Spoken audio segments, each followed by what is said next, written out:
Hello friend, मैं अमित कुमार आपका Amit academy में स्वागत करता हूं। आज के इस क्लास में हम लोग CBSE class 10th democratic politics का चैप्टर नंबर 4 पढ़ेंगे। जैसा कि हम सभी जानते हैं कि हमारे समाज में कई तरह की असमानताएं यानी कि सोशल डिफरेंसेस पाई जाती है। यह असमानताएं यानी कि सोशल डिफरेंसेस लैंग्वेज के आधार पे हो सकता है, फूड के आधार पे हो सकता है, ड्रेसिंग सेंस के आधार पे हो सकता है। ऐसे अनेकों असमानताएं हमारे समाज में देखने को मिलता है। उन्हीं असमानताओं में से आज 3 असमानताएं हम लोग इस चैप्टर में पढ़ेंगे और वे हैं जेंडर, रिलीजन एंड कास्ट। तो इस चैप्टर को बेहतर तरीके से समझने के लिए कुछ इम्पॉर्टेंट टर्म है जिसको जानना समझना बेहद ज़रूरी है। तो आइए पहले उन टर्म्स को समझ लेते हैं। सबसे पहला हमारे पास है फैमिली लॉज। फैमिली लॉज वैसा लॉ होता है जो फैमिली से रिलेटेड मैटर को डील करता है, जैसे marriage, divorce, adoption, inheritance etc. Inheritance कहने का मतलब उत्तराधिकार। किसी भी परिवार के गार्जियन के निधन के बाद उसके संपत्ति का उत्तराधिकार कौन होगा, उसके संपत्ति का मालिक कौन होगा, उसको बोलते हैं laws related to inheritance. Adoption मतलब किसी को भी गोद लेने का क्या नियम है फैमिली में, उसको बोलते हैं एडॉप्शन के लॉ। नेक्स्ट टर्म है हमारे पास कास्ट। कास्ट एक सोशल ग्रुप है या सोशल कैटेगरी है समाज का जिससे कोई भी व्यक्ति बिलोंग करता है। यह इनवॉलेंटरली है। कहने का मतलब यह कोई भी व्यक्ति किस कास्ट में जन्म लेगा वह व्यक्ति खुद डिसाइड नहीं कर सकता। नेक्स्ट जो टर्म है हमारे पास वह है फेमिनिज्म।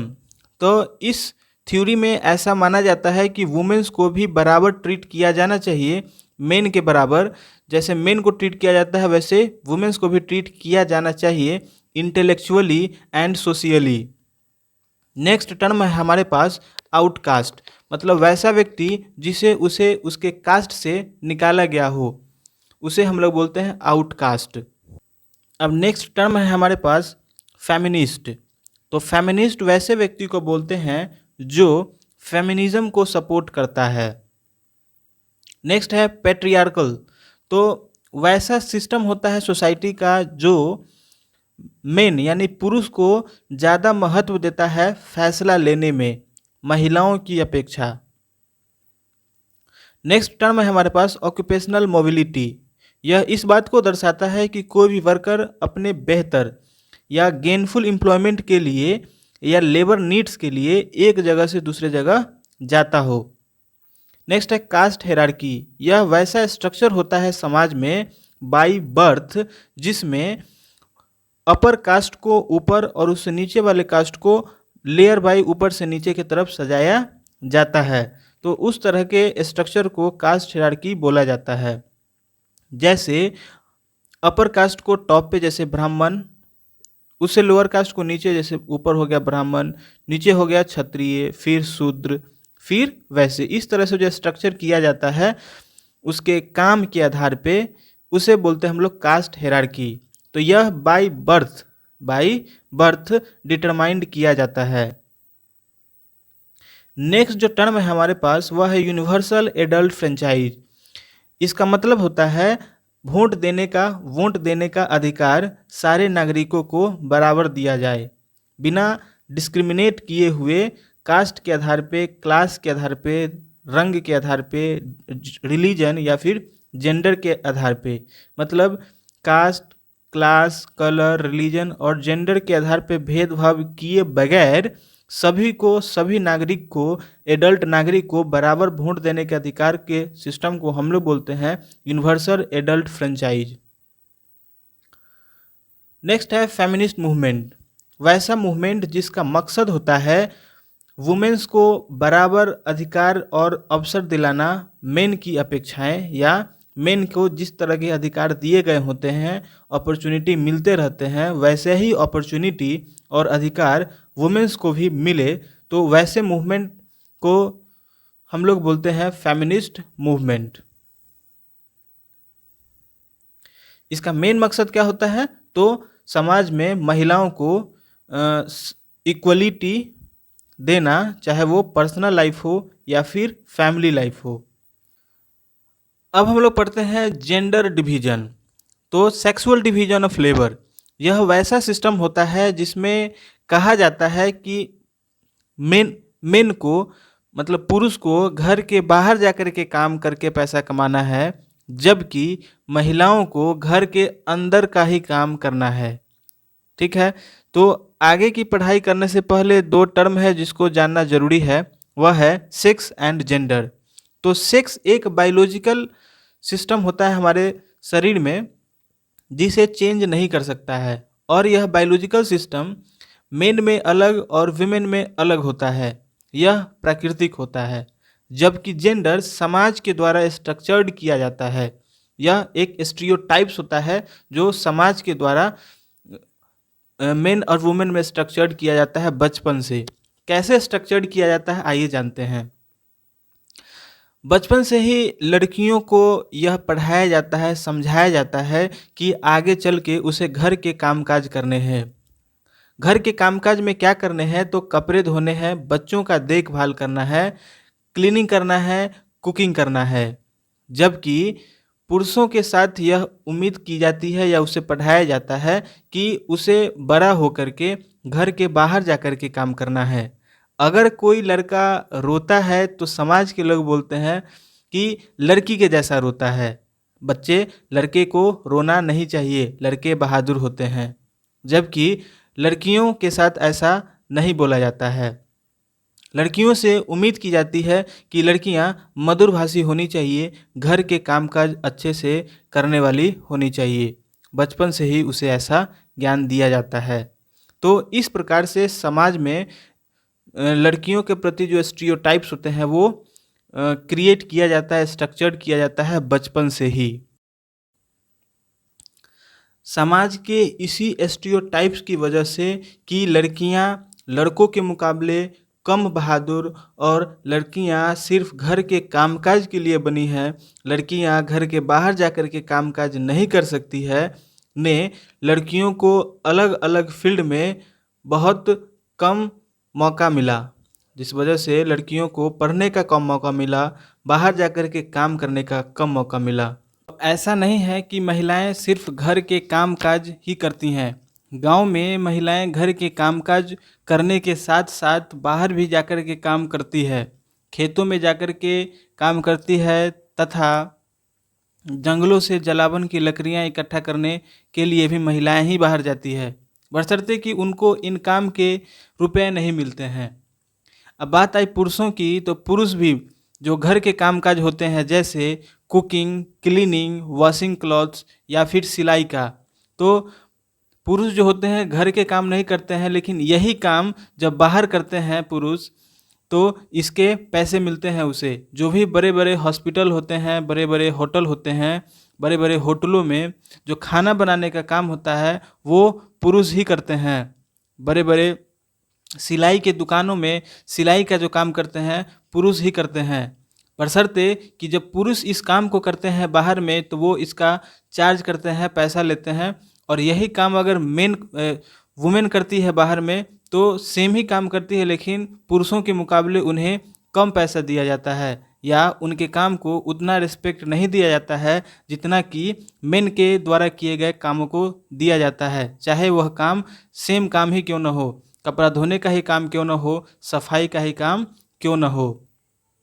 इसी वजह से महिलाएं अपने राइट्स के लिए बहुत सारे फेमिनिस्ट मूवमेंट हुए, जिसमें से स्कैंडिनेवियन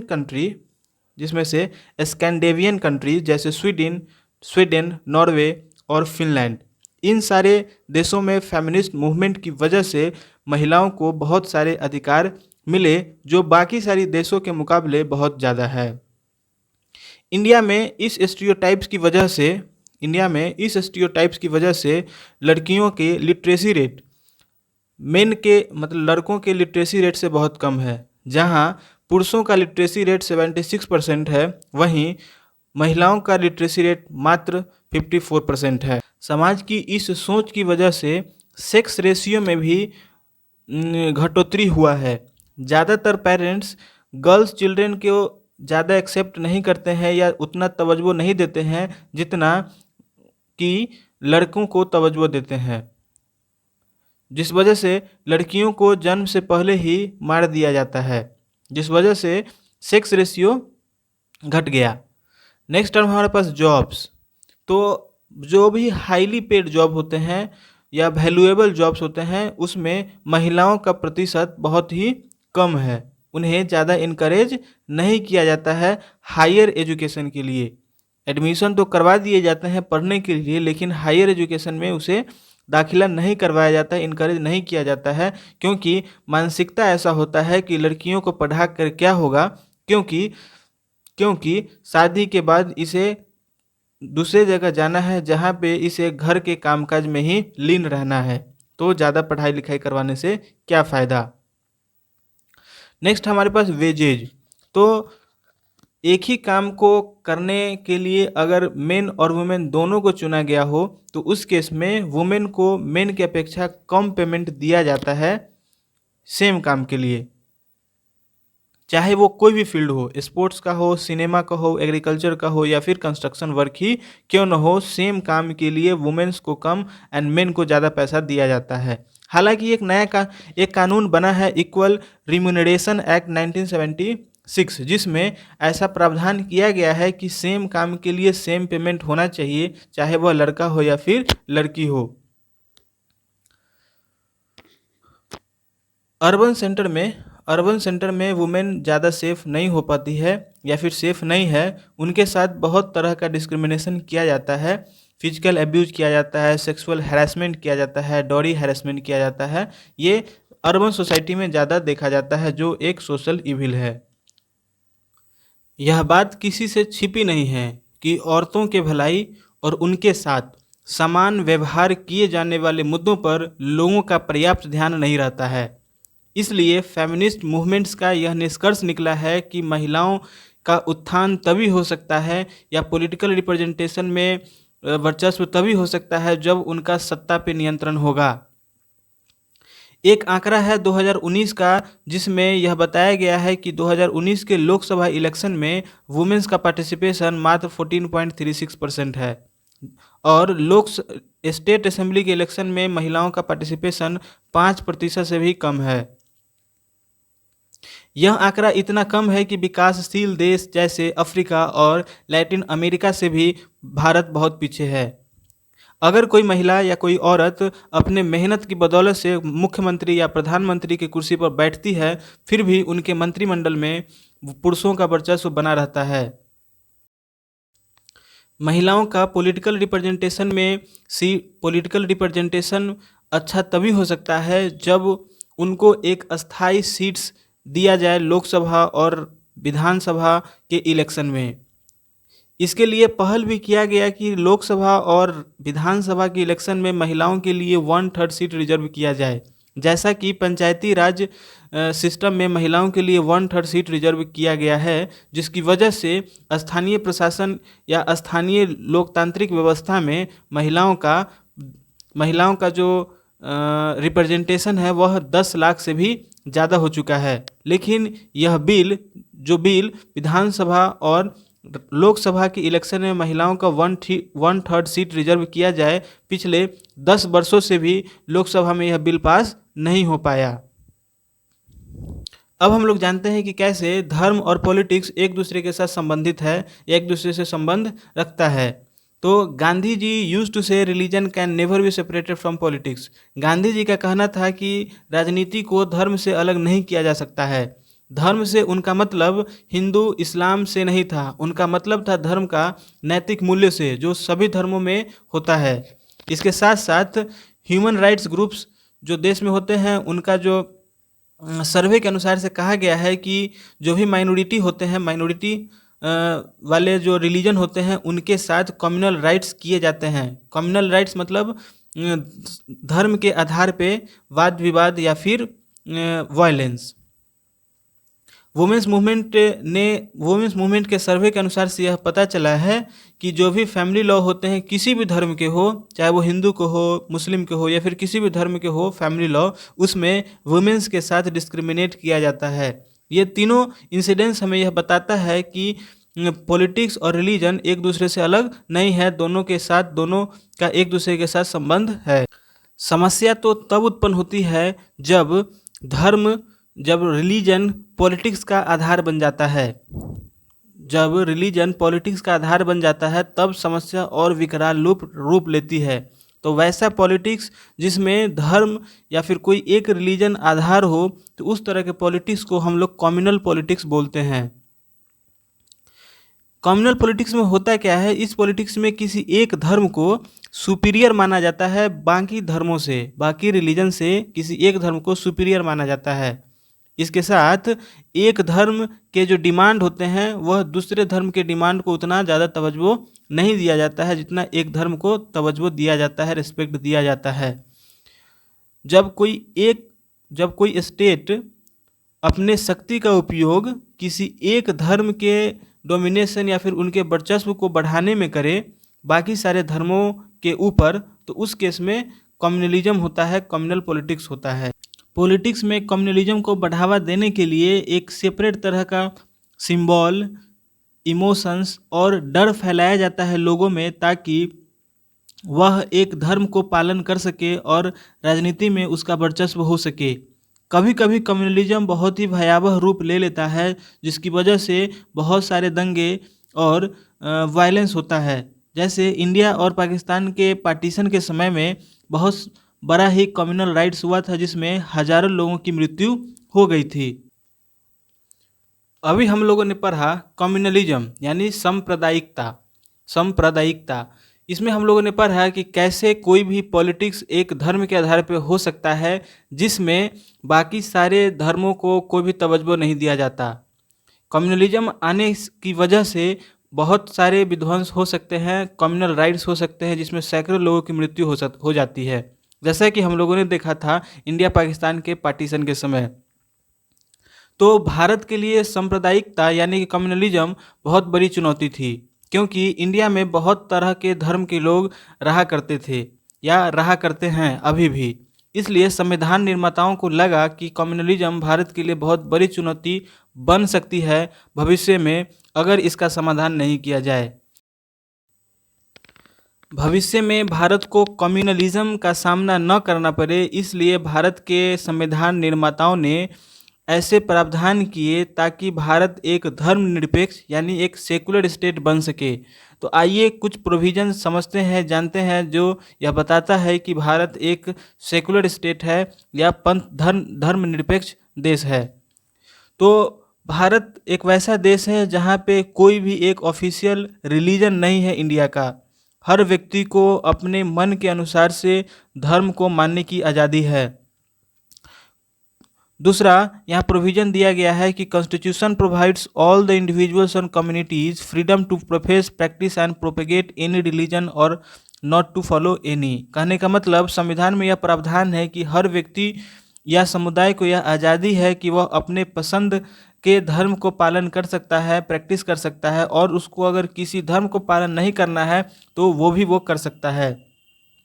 इसके साथ में तीसरा प्रावधान यहाँ पे हमें मिलता है देखने को कि constitution prohibits discrimination on the grounds of religion. संविधान में यह भी व्याख्या किया गया है कि धर्म के आधार पे किसी के साथ डिस्क्रिमिनेशन नहीं किया जा सकता है।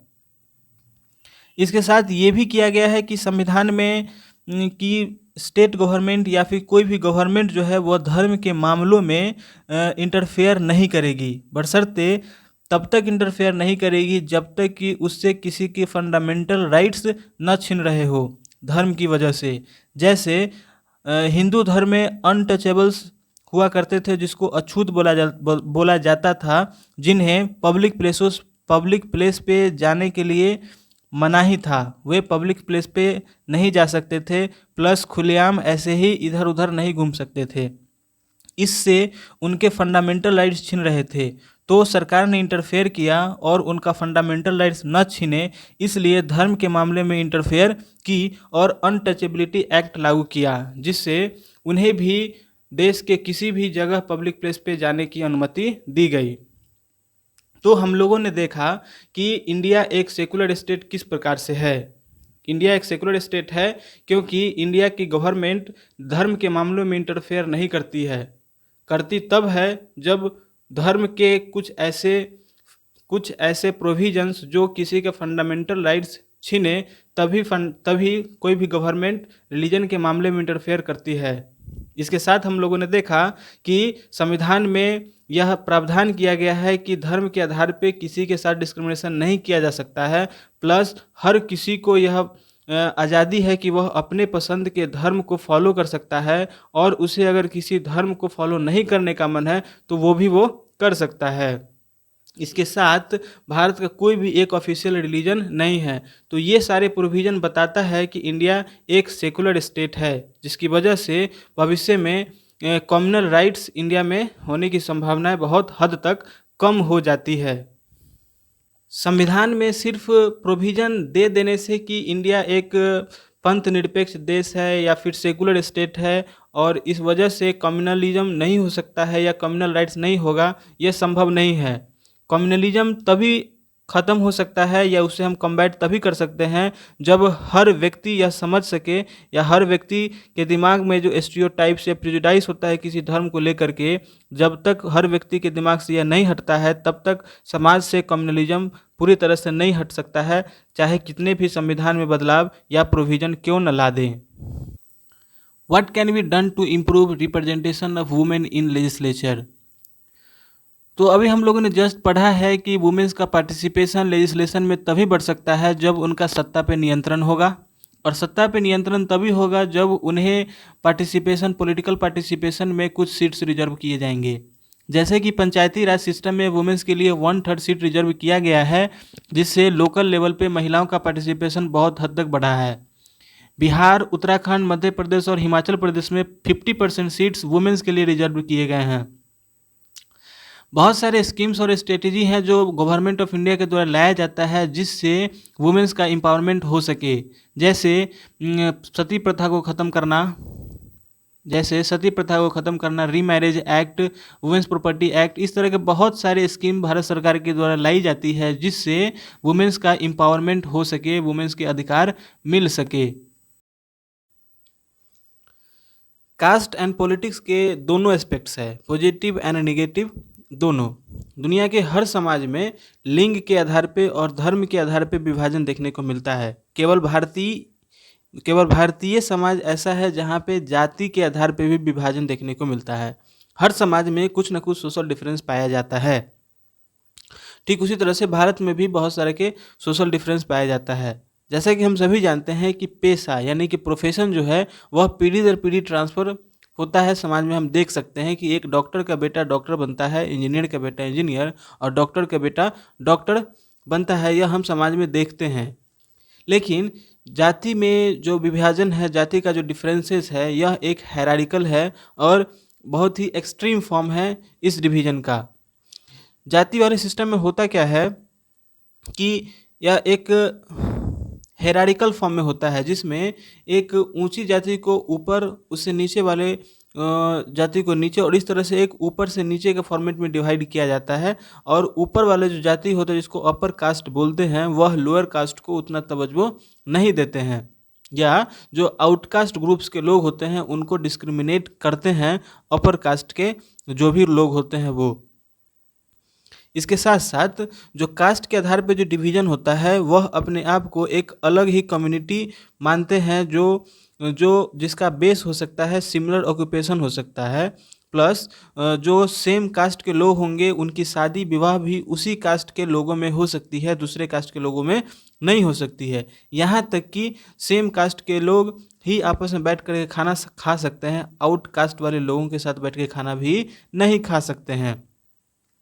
इसके साथ ये जो जाति में जो इनइक्वलिटीज़ था, एक ही धर्म में जो अलग अलग जाति थे और उनके साथ जो डिस्क्रिमिनेट किया जाता था, उनके विरोध में बहुत सारे जो लीडर थे जो इनका विरोध किए और समाज में बदलाव के लिए बहुत सारे पहल किए। उनमें जो रिफॉर्मर थे वो ज्योतिबा फुले, गांधी जी, भीमराव अंबेडकर, पेरियार रामास्वामी नायकर, ये सब थे जो समाज में जो कास्ट इनइक्वलिटी है उसको ख़त्म करने के लिए बहुत सारे पहल किए।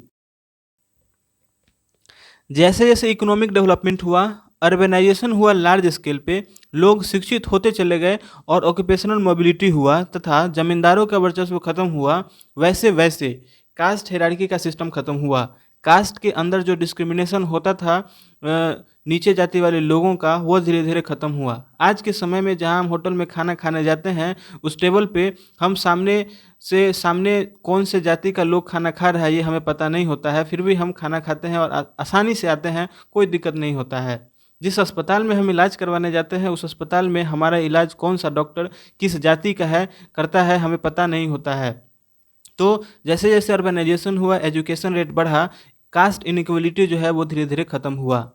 संविधान में बहुत सारे प्रोविजन किए गए जो कास्ट इनइक्वलिटी को ख़त्म करता है, जैसे अनटचेबिलिटी एक्ट, 3 तलाक प्रोहिबिशन एक्ट, इस तरह के बहुत सारे कानून में प्रोविजन किए गए हैं जो कास्ट इनइक्वलिटी को ख़त्म करता है। लेकिन समाज में अभी भी कास्ट इनइक्वलिटी हमें देखने को मिलता है, यह पूरी तरह से अभी ख़त्म नहीं हुआ। Caste inequalities are still continuing in India. संविधान में प्रोविजन तो किया गया है कि कास्ट इनइक्वलिटी को ख़त्म किया जाए, शिक्षा ने कास्ट इनइक्वलिटी को ख़त्म किया है, लेकिन फिर भी हम कास्ट इनइक्वलिटी को देख सकते हैं इंडिया के समाज में। जैसे जो भी अभी के समय में शादी विवाह जो होता है वह सेम जाति के लोगों के साथ किया जाता है, सेम जाति के लड़के लड़की आपस में शादी करते हैं अभी भी। इसके साथ अनटचेबिलिटी एक्ट कानून के तहत तो बैन किया गया है, लेकिन फिर भी हम अभी भी समाज में अनटचेबिलिटी देख सकते हैं, जिसके साथ डिस्क्रिमिनेशन किया जाता है अनटचेबल्स लोगों के साथ। इसके साथ हमारे देश में अभी भी जो गरीब तबके के लोग होते हैं, इकोनॉमिकली वीकर सेक्शन होते हैं, उनके साथ डिस्क्रिमिनेट किया जाता है, उनको उतना रिस्पेक्ट नहीं दिया जाता है जितना इकोनॉमिकली कोई स्ट्रांग व्यक्ति होता है। अब हम लोग जानते हैं कास्ट इन पॉलिटिक्स, राजनीति में जातिवाद। हम लोगों ने पढ़ा है कम्युनलिज्म, जिसमें ऐसा माना जाता था कि पॉलिटिक्स का जो बेस है या आधार है वो धर्म है या रिलीजन है। ठीक उसी प्रकार से सेम जाति के लोगों का यह मानना है कि समाज को संगठित करने का एकमात्र जरिया है वह है जातिवाद, जिस वजह से सेम जाति के लोग अपना एक कम्युनिटी बनाते जिसका इच्छाएं, डिमांड ये सब एक जैसा होता था दूसरों के अपेक्षा। तो पॉलिटिक्स में कास्ट किस प्रकार से रोल निभाता है आइए समझते हैं। तो कभी भी कोई भी जब इलेक्शन होता है, उसमें जो उम्मीदवार खड़े किए जाते हैं, जिस कॉन्स्टिट्यूएंसी से उसे खड़ा किया जा रहा है, वहाँ पे यह देखा जाता है कि वहाँ पे किस जाति के लोग बहुमत में है या किस जाति के लोग ज़्यादा है। तो उम्मीदवार को इस प्रकार से वहाँ पे खड़ा किया जाता है ताकि उस जाति का उसे ज़्यादा से ज़्यादा फायदा मिल सके। कोई भी पॉलिटिकल पार्टी अपने उम्मीदवार को यह अपील करता है कि वह जाति के भावनाओं को उकसाए ताकि वह इलेक्शन को जीत सके। इसके साथ वन वोट वन मैन का जो सिस्टम जब से आया, वन मैन वन वोट का जब से सिस्टम आया, यह सिस्टम आने से हर पॉलिटिकल पार्टीज को वैसे लोगों का भी वोट मिलना प्राप्त हुआ कास्ट सेंटिमेंट को लेकर के, जिन्हें कास्ट हायरार्की सिस्टम में सबसे नीचे तबके में रखा गया या निम्न जाति के लोगों का भी वोट प्राप्त होना चालू हो गया जब से one man one vote system लागू हुआ। इसके साथ जब भी कोई पॉलिटिकल पार्टी जीतती है और सरकार का फॉर्मेशन करती है, उस केस में किसे कौन सा मंत्रिमंडल दिया जाए यह बेहद रूप से ध्यान में रखा जाता है ताकि हर जाति के लोगों का उन्हें सपोर्ट मिल सके। खासकर लोअर कास्ट के जाति को ज़्यादा ध्यान में रखा जाता है। अब हम लोग जानते हैं कि क्या कोई भी पॉलिटिकल पार्टी सिर्फ जातिवाद के मुद्दों पर इलेक्शन लड़के इलेक्शन जीत सकता है क्या? तो नहीं।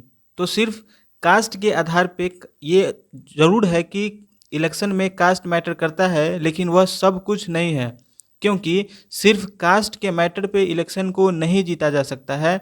इलेक्शन को जीतने के लिए बहुत सारे फैक्टर्स इम्पैक्ट करता है, क्योंकि कोई भी इलेक्शन जब होता है और उम्मीदवार को खड़ा किया जाता है, कैंडिडेट को खड़ा किया जाता है किसी भी कॉन्स्टिट्यूएंसी में, तो वहाँ पे सिर्फ एक कास्ट या कम्युनिटी के लोग बहुमत में नहीं होते हैं, वहाँ पे अनेकों तरह के जाति के लोग होते हैं। इसलिए कोई भी एक पार्टी सिर्फ कास्ट के आधार पे इलेक्शन नहीं लड़ सकता है या इलेक्शन नहीं जीत सकता है। इसके साथ some voters have more than one candidate from their caste. कोई भी इलेक्शन जब होता है तो उसमें जो एक कंस्टिट्यूएंसी होते हैं उसमें एक ही कास्ट के एक से ज़्यादा कैंडिडेट खड़े हो सकते हैं, या उस कास्ट के एक भी कैंडिडेट खड़े नहीं हो सकते हैं। साथ में जो रूलिंग पार्टी होते हैं उसमें जो एमएलए और एमपी होते हैं वो समय के साथ चेंज होते रहते हैं और नया इलेक्शन होते रहता है। तो इन सारी बातों को देखने से यह लगता है कि किसी भी इलेक्शन में सिर्फ कास्ट को ध्यान में रख करके इलेक्शन नहीं जीता जा सकता है। इसके लिए बहुत सारे फैक्टर्स होते हैं जिसको ध्यान में रखना होता है। अब हम लोग जानते हैं पॉलिटिक्स इन कास्ट। तो कास्ट का पॉलिटिक्स में सिर्फ एक तरफा संबंध नहीं होता है, पॉलिटिक्स का भी कास्ट में कुछ ना कुछ रोल होता है और पॉलिटिक्स कास्ट को इन्फ्लुएंस करता है। कैसे करता है, आइए कुछ स्टेटमेंट समझते हैं जो इसको सपोर्ट करता है। तो हर जाति समूह चाहती है कि वो बड़ा बन सके। इसके लिए वह वैसे जातियों को भी अपने में समा लेती है या फिर ग्रुप्स बनाती है जिन्हें पहले निम्न जाति या सब कास्ट कहा जाता था। इसके साथ हम लोगों ने अभी पढ़ा कि कोई भी एक जाति के लोगों के द्वारा इलेक्शन नहीं जीता जा सकता है, इसलिए बहुत सारे जातियों का एक गुट बनाया गया, समूह बनाया गया ताकि इलेक्शन को जीतने में आसान हो सके। और इसी वजह से नए कास्ट ग्रुप्स का फॉर्मेशन हुआ जिसको हम लोग बैकवर्ड या अपवर्ड कास्ट ग्रुप्स कहते हैं। तो ये सब हो पाया पॉलिटिक्स इन कास्ट की वजह से, ताकि एक कास्ट ग्रुप एक ऐसा बड़ा समूह बन सके जो इलेक्शन को जिताने में मदद कर सके और आसानी से इलेक्शन जीत सके और सत्ता उसके हाथ में आ जाए।